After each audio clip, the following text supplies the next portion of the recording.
प्यारे बच्चों, अस्सलाम वालेकुम वरहमतुल्लाहि वबरकातुहू। बेटा, आज का जो हमारा टॉपिक है that is the drawbacks of Rutherford's model of an atom. But इससे पहले हमने बेटा रदरफोर्ड्स के मॉडल को, न्यूक्लियर मॉडल को हमने डिस्कस किया था। पहले हम बेटा उसको फिर से रिकैप करेंगे ताकि हम बेटा ड्रॉबैक्स तक पहुंच सकते हो।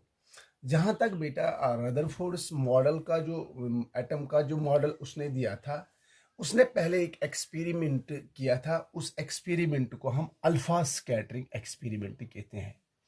अल्फा स्कैटरिंग एक्सपेरिमेंट, ये ऑलरेडी आपके साथ मैंने डिस्कस किया।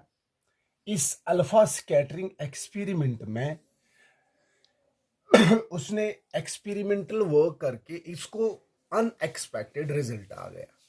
जब भी उसने गोल्ड फॉयल लिया था, जिंक सल्फाइड स्क्रीन में आपने गोल्ड फॉयल को रखा है, thin sheet of gold metal, heavy metal.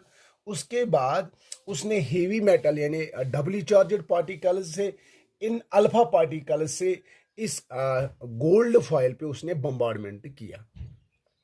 Bombardment के बाद most of the rays directly passed through the gold foil and some of the rays were deviated. कुछ रेज ऐसे थे जो डिवेट हो गए एंड कुछ ऐसे रेज थे which was simply bounce back. अब इसका मतलब बेटा यहां पे ये है, उसको एक अनएक्सपेक्टेड, जो एक्सपेक्ट वो नहीं कर रहा था, उसको वही रिजल्ट आ गया। उसके बाद उसने अपना मॉडल दिया था। वो दैट मीन्स जब बहुत सारे रेज डायरेक्टली पास हो गए थे गोल्ड फॉयल से, इसीलिए इसने कहा कि most of the space which is present in an atom is empty. इसने कहा कि एक एटम में ज्यादातर जो स्पेस होती है ये एम्प्टी होती है। सेकेंडली इसने क्या डिस्कस किया था, अगर बहुत ज्यादा स्पेसेस एम्प्टी होती हैं, इसके बाद इसने ये कहा है कि सम ऑफ द रेज वायर, इसके पास कुछ रेज ऐसे भी बेटा हो गए जो डीवेट हो गए। इसने कहा कि small space is present in an atom, कुछ स्मॉल स्पेस होते हैं एटम के सेंटर में, विच कंटेन पॉजिटिवली चार्जड प्रोटॉन्स, जिसमें पॉजिटिवली चार्जड प्रोटॉन्स होते हैं। उन पॉजिटिवली चार्जड प्रोटॉन्स को हम सिंपली क्या कहते हैं, इन पॉजिटिवली चार्जड प्रोटॉन्स ये सेंट्रली लोकेटेड पार्ट में प्रेजेंट होते हैं, जिसका इसने नाम रखा है डायरेक्टली न्यूक्लियस। इसीलिए हम बेटा इस मॉडल को न्यूक्लियर मॉडल भी बेटा कहते हैं। इसके बाद इसमें बेटा कुछ रेज डायरेक्टली बाउंस बैक हो गए।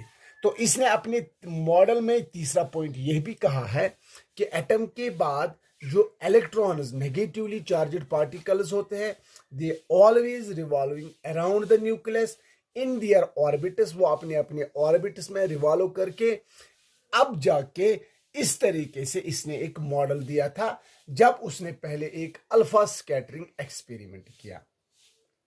अब बेटा जो हमारा आज का टॉपिक है that is the simply the drawbacks of the Rutherford's model of an atom. अब इस मॉडल की क्या ड्रॉबैक थी वो हम बेटा आज डिस्कस करने जा रहे थे। जो मैंने आपको अभी तक ये पढ़ाया था ये हमने ऑलरेडी डिस्कस किया था। लास्ट वीडियो में हमने इस रदरफोर्ड्स के मॉडल को डिस्कस किया था। अब बेटा इसने इसी तरीके से एटम को एक्सप्लेन किया। तो इसका सिंपली अगर आपको कोई कहेगा कि रदरफोर्ड्स मॉडल में सिर्फ 4 ही पॉइंट्स थे, इसने क्या कहा था कि जो एटम होता है, एटम में 2 पार्ट्स होते हैं, एक होता है न्यूक्लियर पार्ट, एक होता है extra nuclear part. Nuclear and extra nuclear part, ये इसका पहला पॉइंट था। सेकेंड पॉइंट इसका ये था, जो सेंट्रली लोकेटेड पार्ट होता है एक एटम का, which contains positively charged proton particles called known as protons, उसको उसने नाम दिया है न्यूक्लियस। इसीलिए हम रदरफोर्ड उसको nuclear model of an atom भी कहते हैं। उसके बाद तीसरे पॉइंट में इसने बेटा ये कहा है, जो इलेक्ट्रॉन्स होते हैं they always revolve in their orbits. Electrons revolve करते हैं, जिनकी नेगेटिव चार्ज होते हैं वो हमेशा न्यूक्लियस के इर्द गिर्द रिवॉल्व करते हैं अराउंड द न्यूक्लियस। अब बेटा ड्रॉबैक्स क्या थे, जहां तक हम ड्रॉबैक की बात करेंगे, इसकी एक ही ड्रॉबैक थी, वो मैं बेटा आपको एक्सप्लेन करूंगा।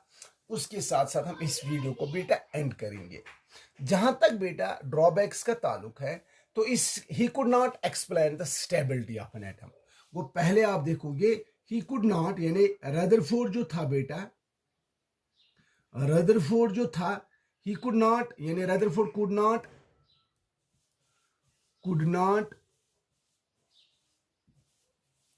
एक्सप्लेन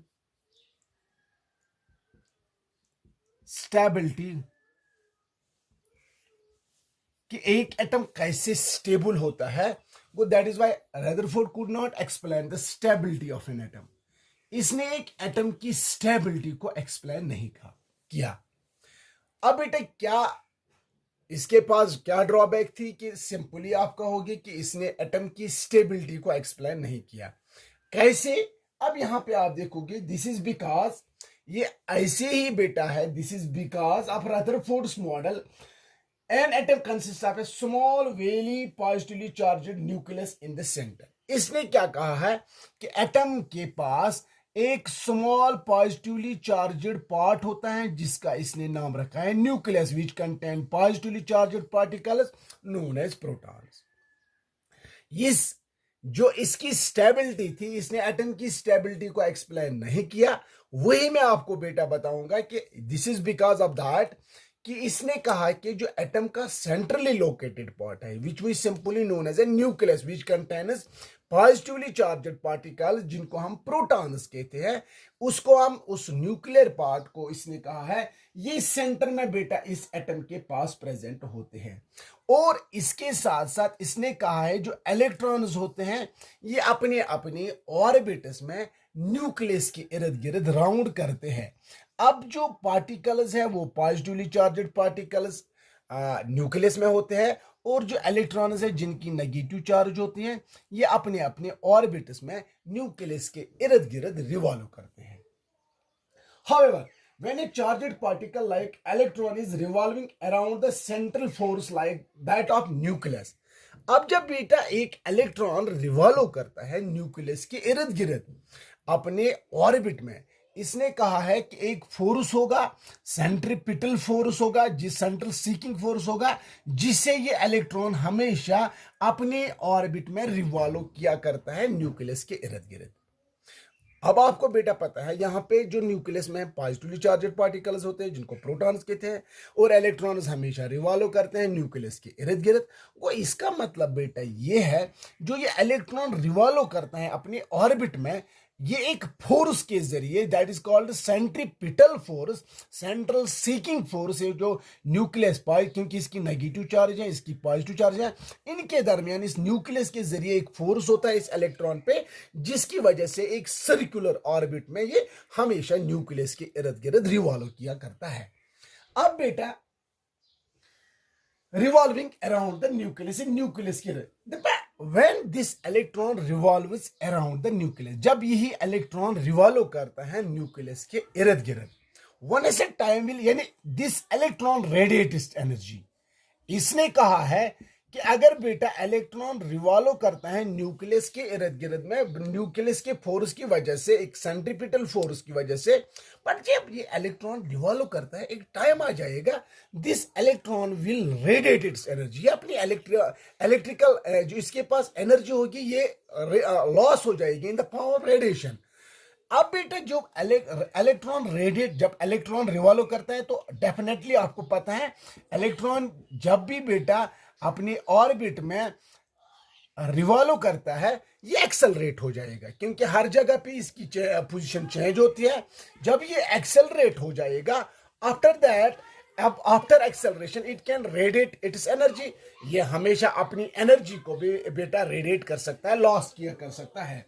जब ये अपनी एनर्जी लॉस किया करता है does the orbit is revolving around the, अब बेटा यहां पे आपको यहां पे ये पता चला है जब इलेक्ट्रॉन ये जब ये एक्सेलरेट होता है ये इलेक्ट्रॉन अपनी एनर्जी लॉस करता है, वन ऐसे time will come this electron can be fall down, और ये इलेक्ट्रॉन जो है ये बीच नीचे पड़ जाएगा। So the atom can not exist. अगर ये ऐसा होता है, अगर इलेक्ट्रॉन रिवॉल्व करता है न्यूक्लियस के इर्द गिर्द, एक्सेलरेट होकर अपनी एनर्जी रेडिएट करता है, एक टाइम आ जाएगा this electron can be fall down, ये इलेक्ट्रॉन नीचे गिर सकता है। सो अगर ऐसा इफ इट डू सो, अगर ऐसा होता है, so the electron, so the atom can not exist in this universe, तब जाके एटम जो है ये इस यूनिवर्स में एग्जिस्ट नहीं होना चाहिए, बट एटम तो एग्जिस्ट है। अगर बेटा इलेक्ट्रॉन रिवॉल्व करता है, रेडिएट एनर्जी करता है, इलेक्ट्रॉन फॉल डाउन हो जाएगा, तो that is why electron can not, it is so. अगर ऐसा होता है तो इलेक्ट्रॉन कैन नॉट भी एग्जिस्ट, अगर तो तब जाके इलेक्ट्रॉन इस यूनिवर्स में एग्जिस्ट नहीं होगा। तो बट इलेक्ट्रॉन तो है, तो दैट इज वाई, इसका मतलब ये है कि रदरफोर्ड जो था, इसने इस एटम की स्टेबिलिटी, इसने ये नहीं बताया कि एक एटम इस यूनिवर्स में अगर होता है तो कैसे ये एग्जिस्ट होता है, इसकी स्टेबिलिटी कैसे पॉसिबल है अगर ये किसी भी मैटर में प्रेजेंट है। दिस वाज ओनली, एक ही ड्रॉबैक थी, दैट इज रदरफोर्ड की मॉडल की एक ही ड्रॉबैक थी, जिसको बेटा मैंने यहाँ पे एक्सप्लेन किया है। ऑलरेडी हमने अल्फा स्कैटरिंग एक्सपेरिमेंट भी पढ़ा है, रदरफोर्ड के न्यूक्लियस को डिस्कवर किया। अब ये इसकी ड्रॉबैक थी। ड्रॉबैक के साथ साथ अब बेटा हम यहाँ पे ये देखेंगे, ये इसकी ड्रॉबैक थी। अब बेटा हमारा जो नेक्स्ट एक्सपेरिमेंट होगा वो हमारे पास बेटा, अब नेक्स्ट जो हमारे पास होगा वो बोहर्स मॉडल होगा। वो हम बेटा कल जाके नेक्स्ट वीडियो में हम डिस्कस करेंगे। इसके साथ साथ बेटा मैं यहाँ पे आपके लिए एक असाइनमेंट रखूंगा।